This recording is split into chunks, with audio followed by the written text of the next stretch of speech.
petani itu setahun panennya 1 kali, yang keduanya tidak panen karena kekurangan air. Kok dia mau seperti ini tidak ada yang bayarin?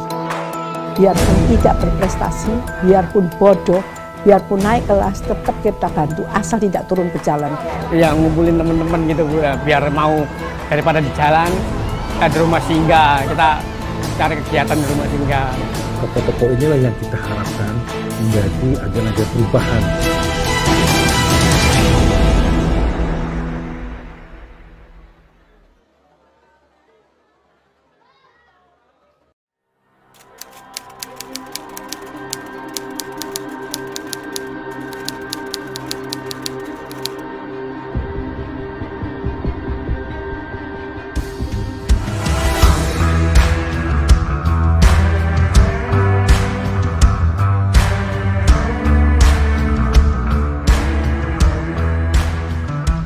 Menggembleng manusia Indonesia agar menjadi manusia baru yang berhati putih, berkemauan baja, bersemangat elang Raja Wali, berjiwa api yang menyala-nyala. Itulah makna dari revolusi mental yang digagas pendiri bangsa guna meraih kemerdekaan Republik Indonesia yang seutuhnya. Patriotisme atau semangat cinta tanah air menjadi penting karena merupakan modal utama membangun suatu bangsa. Jika dulu revolusi dilakukan dengan mengangkat senjata, kini caranya berbeda, dengan mengubah cara pandang dan perilaku. Gerakan Nasional Revolusi Mental GNRM semakin relevan bagi bangsa Indonesia. Ya, karakter bangsa perlu diangkat kembali karena telah mengalami kemerosotan dengan secepat-cepatnya dan bersama-sama. Kondisi ini mendorong Presiden Joko Widodo kembali menggaungkan revolusi mental pada periode pertama dan kedua pemerintahannya. Bahkan, pada periode kedua ini, revolusi mental menjadi prioritas nasional dalam Rencana Pembangunan Jangka Menengah Nasional RPJMN 2020-2024. Dalam praktik manusia yang berintegritas, mau bekerja keras, dan memiliki semangat gotong royong.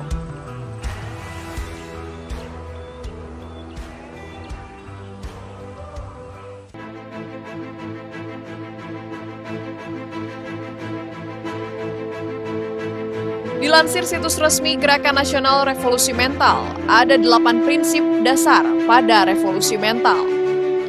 Di antaranya gerakan sosial yang didukung pemerintah demi Indonesia yang lebih baik dan bersifat lintas sektoral. Kolaborasi seluruh elemen masyarakat dengan pemerintah ini dilaksanakan dengan gempuran nilai-nilai strategis dalam setiap ruang publik yang manfaatnya dapat dirasakan oleh masyarakat. Sebagai komitmen untuk membangun mental dan karakter bangsa ke arah yang lebih baik, pada Desember 2016, Presiden Jokowi mengeluarkan Instruksi Presiden Nomor 12 Tahun 2016 tentang Gerakan Nasional Revolusi Mental. Inpres ini memuat 5 program Gerakan Nasional Revolusi Mental, yakni Gerakan Indonesia Melayani, Gerakan Indonesia Bersih, Gerakan Indonesia Tertib, Gerakan Indonesia Mandiri, dan Gerakan Indonesia Bersatu. Pandemik sekarang, kesadaran masyarakat untuk memakai masker, mencuci tangan lebih bersih, kemudian mengikuti aturan pemerintah, itu makin kelihatan. Kemudian kita lihat di Gerakan Indonesia Tertib juga sama. Pada waktu Asian Games kita lihat bagaimana masyarakat bisa tertib, ya, atau sehari-hari kita bisa lihat masyarakat sudah mulai belajar mengantri dengan tertib, dengan baik di tempat-tempat umum, di ruang-ruang publik. Itu merupakan salah satu dari bentuk implementasi yang paling ringkas.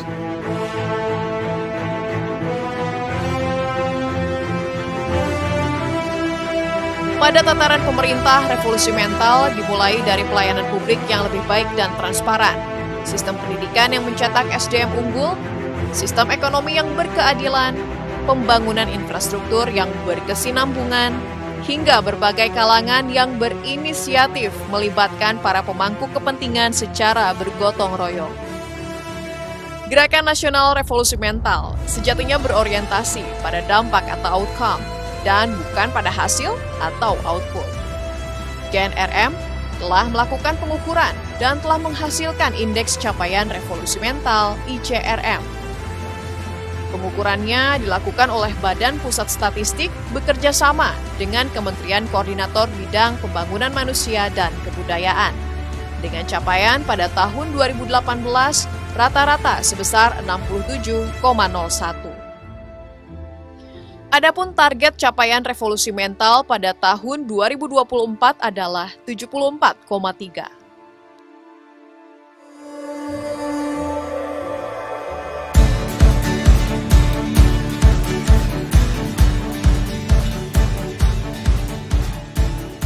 Sebagai upaya memberikan apresiasi dan penghormatan terhadap aksi berupa inisiatif semua pelaku atau agen perubahan yang mencerminkan gerakan nasional revolusi mental di seluruh pelosok Nusantara, pemerintah pun menggelar Anugerah Revolusi Mental 2019. Penghargaan bersifat institusional dan bukan personil ini diberikan kepada institusi pemerintah maupun non-pemerintah, termasuk organisasi sosial. Adapun instrumen penilaian meliputi beberapa unsur, yaitu tindakan fundamental yang telah dilakukan, memberikan perubahan dan dampak positif terhadap masyarakat, serta menghadirkan ruang-ruang keadilan sosial terhadap masyarakat sekitar. Anugerah ini diharapkan dapat membuat gaung gerakan nasional revolusi mental semakin menggema, serta menstimulasi masyarakat agar betul-betul menjadi bagian tak terpisahkan dari GNRM. Kita ingin mengukur apakah pelaksanaan revolusi mental ini bisa melahirkan agen-agen perubahan tidak. Ada tidak organisasi masyarakat atau tokoh masyarakat atau kementerian atau lembaga lain yang bisa mengimplementasikan nilai-nilai revolusi mental ataupun 5 dimensi gerakan. Ternyata ada banyak.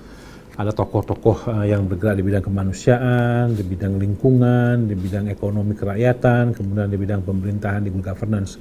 Nah, salah satunya itu adalah Pondok Kasih yang diketuai Ibu Hana. Ini pun melalui perdebatan, penilaian dan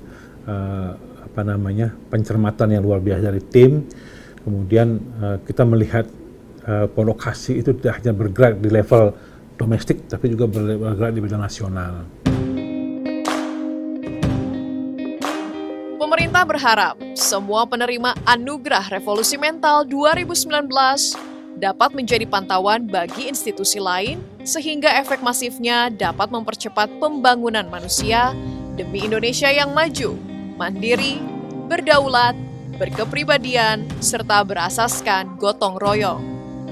Salah satu lembaga sosial penerima Anugerah Revolusi Mental 2019 yang diharapkan dapat menjadi agen perubahan dalam gerakan nasional revolusi mental adalah Yayasan Pondok Kasih.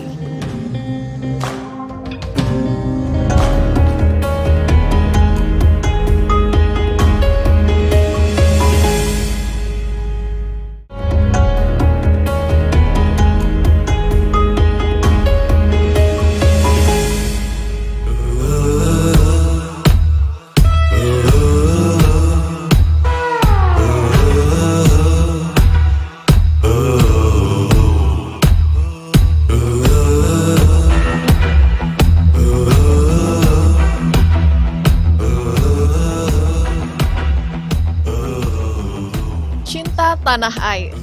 Itulah semangat dan makna revolusi mental yang dijewantahkan oleh Hana Amalia Vandayani. Kaum prasejahtera memiliki tempat khusus di hati wanita yang akrab disapa Mama Hana ini.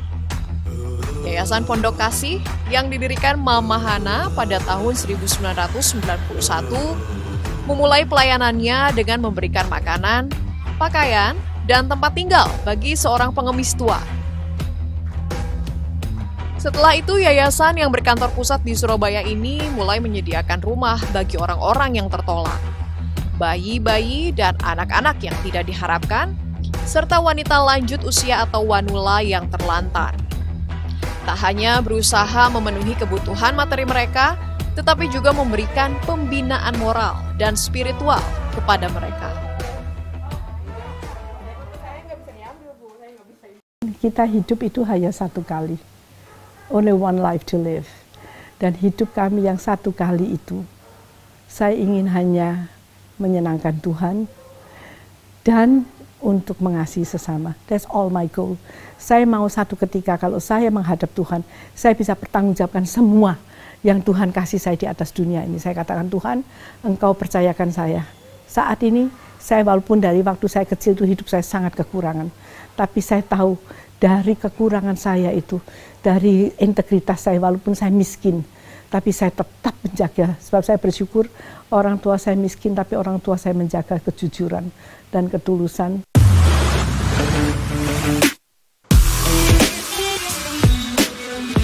Pelayanan Pondok Kasih telah berkembang dan menjangkau lebih dari 150 komunitas kumuh di Surabaya dan kota-kota lain di Indonesia. Pelayanan tersebut meliputi panti asuhan, panti reda, rumah singgah, mobil pintar, mobil sehat, pembinaan dan bantuan bagi kaum prasejahtera, pengobatan gratis, dan banyak lagi. Mama Hana mengamati, kaum prasejahtera kerap kali terjebak dalam ketidakberdayaan karena merasa lemah dan tidak berharga. Maka dari itu, ia melakukan pembaruan cara berpikir. Banyak dari mereka setelah diberi pembekalan keterampilan, kini menjadi lebih produktif, diantaranya dengan berkebun dan menjahit. 3 pilar program Pondok Kasih adalah sosial humanitarian, yaitu meningkatkan taraf hidup masyarakat prasejahtera seperti penyediaan tempat tinggal, pendidikan masyarakat, pemberdayaan dan pengembangan komunitas, peningkatan kesehatan masyarakat, pendistribusian barang-barang bantuan. Sebuah perkampungan di bawah tol telah berubah wajah. Oma Kasni, wanita berusia 84 tahun, satu dari puluhan wanula yang mengaku berbahagia bisa mendapat tempat tinggal dan mengisi masa tuanya bersama banyak teman. Tinggal lain di tempat tinggal lain di tol, tol. Hanya jalannya di bawah tol. Ketemu Mama Selvi di bawah tol. Habis pulang dari Kampung Gresik itu, saya pulang tidak ada tujuan, mau tujuan ini. Sama terus dikasih tahu sama orang yang di sana yang di bawah tol. Nanti kalau ada orang yang tak kasihkan gitu, ya udah nyampe di sini.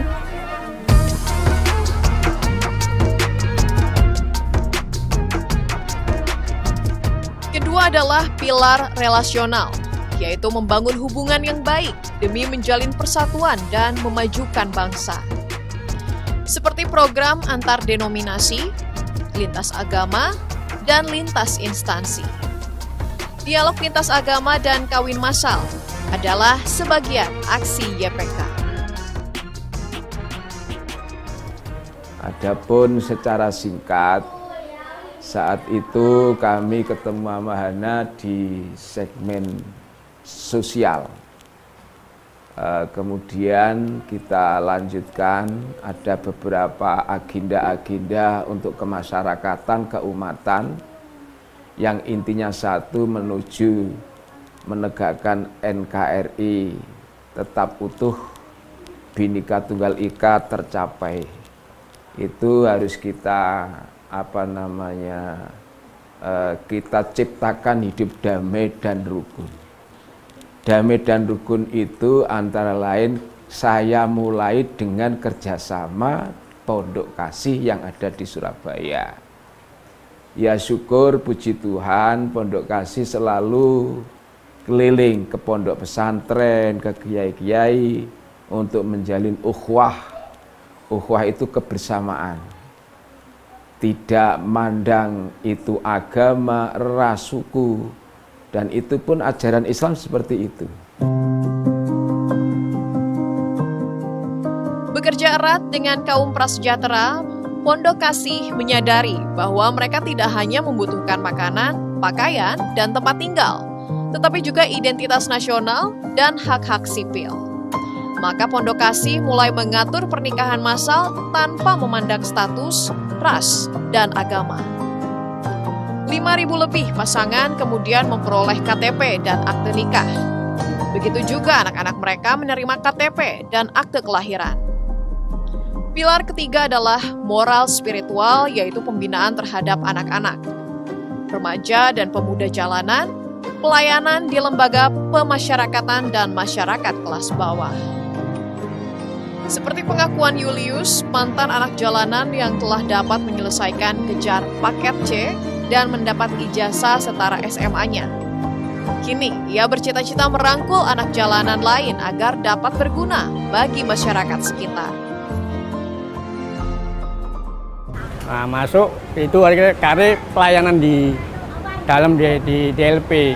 Akhirnya ketemu lagi sama Kare, diajak, ditawarin kalau keluar ntar masuk aja ke rumah singgah daripada nanti keluar nggak kemana-mana. Ya itu udah berapa tahun akhirnya saya keluar, saya ke Karangmenjangan itu udah nggak ada orang, udah bubar gitu. Soalnya kan tuan rumah di situ, tuan rumah, jadi tuan rumah nggak ada, teman-teman bubar semua gitu. Terus akhirnya saya jalan ke rumah singgah yang ditawarin sama Kak Ari tadi. Ya udah saya ke sana.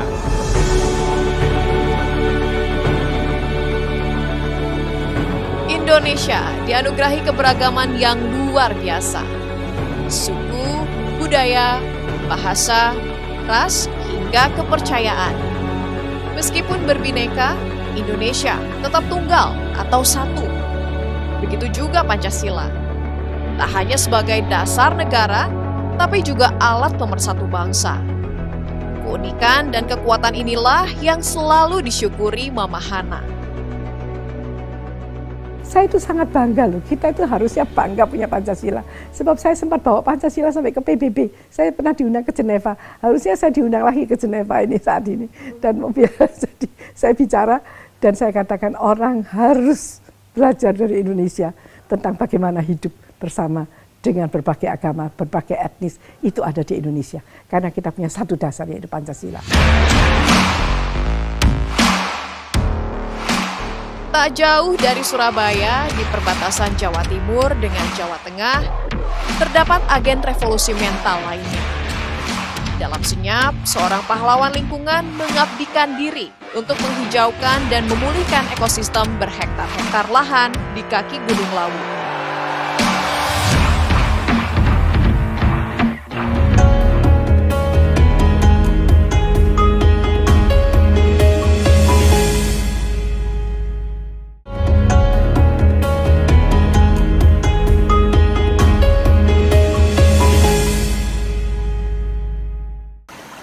Tamanku pelangi kanggo ngliberati rupane semriwi kanggo ngilangake ruwete ngati.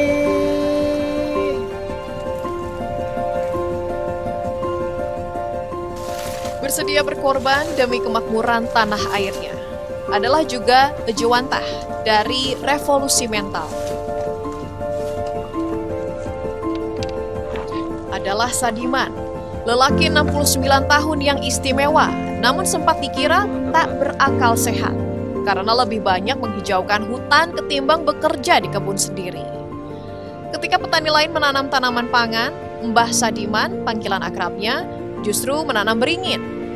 Bibit tanaman cengkeh yang bernilai ditukarnya dengan bibit pohon beringin yang tak bernilai. Kambing ternaknya pun dijual demi membeli bibit pohon beringin. Seorang diri, lelaki tua warga Dusun Dali, Desa Geneng, Kecamatan Bulukerto, Kabupaten Wonogiri, Provinsi Jawa Tengah ini menanam lebih dari 11.000 pohon-pohon pengikat air di area lahan hutan milik negara. Lahan ratusan hektar di sedikitnya 20 bukit di lereng Gunung Lawu, sisi tenggara. Ya awal-awalnya tuh ya aneh-aneh aja, Pak.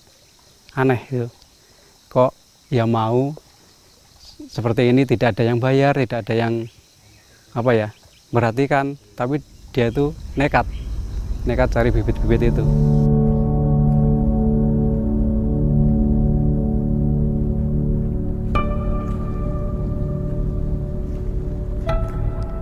Bukan hanya untuk menanam bibit pohon beringin, melainkan merawat dan membesarkannya, termasuk menanaminya lagi jika tanaman sebelumnya mati.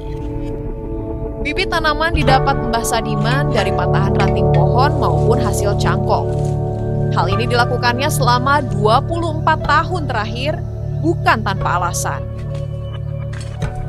Bermula dari keresahannya akan kerusakan lingkungan saat kanak-kanak, sumber air dari Bukit Gendol dan Bukit Ampiangan yang tadinya cukup melimpah menjadi terus berkurang ketika terjadi penjarahan hutan oleh warga.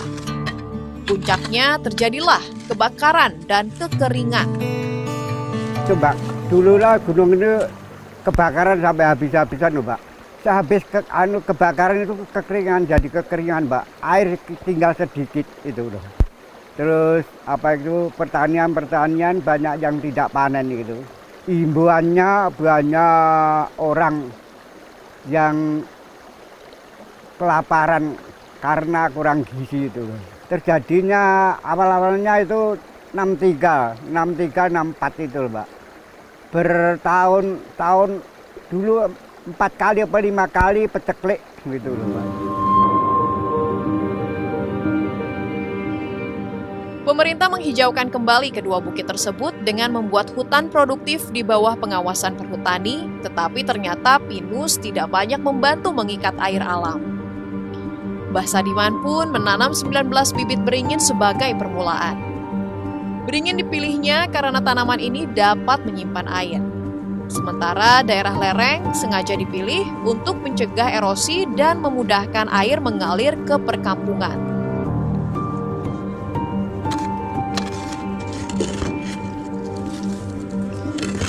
Memang, tak semuanya berjalan mulus. Tetapi Mbah Sadiman meneruskan kegiatannya merawat hutan. Bahkan tanpa sepengetahuan istrinya yang tak tahan dengan pandangan masyarakat yang miring terhadap suaminya. Raut wajah Mbah Sadiman sudah terlihat sepuh, namun semangatnya masih menyala-nyala.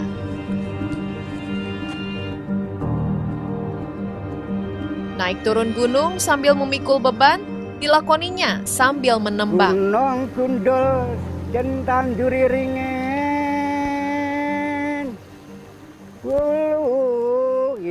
Namun kini warga desa Geneng di lereng Gunung Lawu telah memetik hasil jerih payah Mbah Sadiman. Tak saja udara yang menjadi sejuk, air melimpah di mana-mana. Dari hutan, pipa demi pipa tersambung sampai tiap-tiap rumah warga mengalirkan kehidupan ke sedikitnya 5 desa, 800 kepala keluarga, dan ratusan hektar sawah. Tak hanya itu, kini banyak pihak menyumbangkan benih untuk ditanam Mbah Sadiman, bahkan turut melakukan aksi penghijauan di hutan. Saya rasakan senang sekali Mbak, karena ada bagi penanaman saya sudah berhasil sungguh-sungguh dan bisa memberi barokah kepada masyarakat gitu loh Mbak.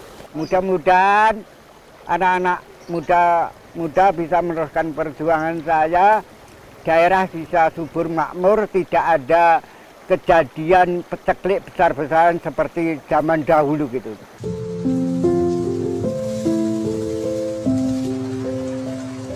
Ladang pertanian adalah bakti Mbah Sadiman bagi keluarga.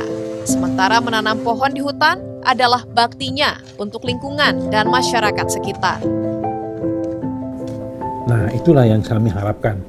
Jadi inisiatif-inisiatif pribadi, perorangan, kelompok masyarakat, organisasi kemasyarakatan, kemudian komunitas, itu merupakan salah satu implementator yang paling nyata dari revolusi mental. Apa? Beliau mencerminkan integritasnya sebagai seorang anggota masyarakat, melihat kondisi lingkungan. Beliau mencerminkan seorang yang memiliki etos kerja yang tinggi. Kemudian beliau juga melaksanakan apa yang disebut dengan budaya gotong royong. Tentu tidak bisa sendirian melaksanakan, tentu ada pihak-pihak bantu. Nah, tokoh-tokoh inilah yang kita harapkan menjadi agen-agen perubahan di tingkat yang paling kecil di tingkat masyarakat. Bahkan kalau perlu di tingkat keluarga pun kami berharap ada perubahan-perubahan yang signifikan.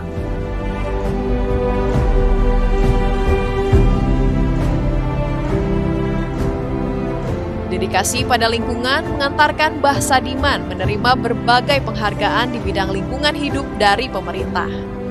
Di antaranya Kalpataru 2016 kategori perintis lingkungan dan apresiasi dukungan insan inspiratif dari BNPB.